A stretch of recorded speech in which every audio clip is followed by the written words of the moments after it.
क्योंकि हत्या करने वाला कोई और नहीं, इसी घर का जमाई था। राजू नाम के इस आरोपी ने अपनी 6 महीने की बेटी के सामने पहले पत्नी को मारा।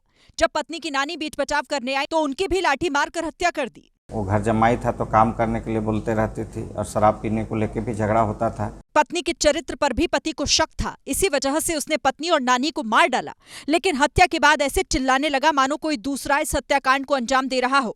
मौके पर पहुंचे लोगों ने पूछा कि क्या हुआ, तो इसने बताया कि ये फुटबॉल खेलने गया था और लौटा तो आंगन में दोनों का शव देखा। लेकिन पुलिस ने इसके बाद साजिश का पर्दाफाश कर दिया। कुछ संदेह लगा, उसका बात पर विरोधाभास हुआ। कड़ाई से पूछताछ करने पर वो अपना गुनाह कबूला कि इसी आक्रोश में उसने अपनी पत्नी को मारा।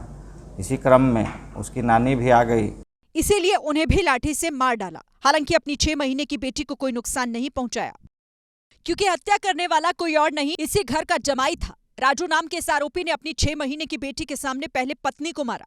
जब पत्नी की नानी बीच बचाव करने आई तो उनकी भी लाठी मारकर हत्या कर दी। वो घर जमाई था तो काम करने के लिए बोलते रहती थी और शराब पीने को लेके भी झगड़ा होता था। पत्नी के चरित्र पर भी पति को शक था, इसी वजह से उसने पत्नी और नानी को मार डाला। लेकिन हत्या के बाद ऐसे चिल्लाने लगा मानो कोई दूसरा इस हत्याकांड को अंजाम दे रहा हो। मौके पर पहुंचे लोगों ने पूछा कि क्या हुआ, तो इसने बताया कि ये फुटबॉल खेलने गया था और लौटा तो आंगन में दोनों का शव देखा। लेकिन पुलिस ने इसके बाद साजिश का पर्दाफाश कर दिया। कुछ संदेह लगा, उसका बात पर विरोधाभास हुआ।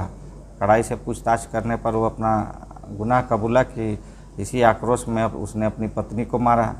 इसी क्रम में उसकी नानी भी आ गई, इसीलिए उन्हें भी लाठी से मार डाला। हालांकि अपनी 6 महीने की बेटी को कोई नुकसान नहीं पहुंचाया।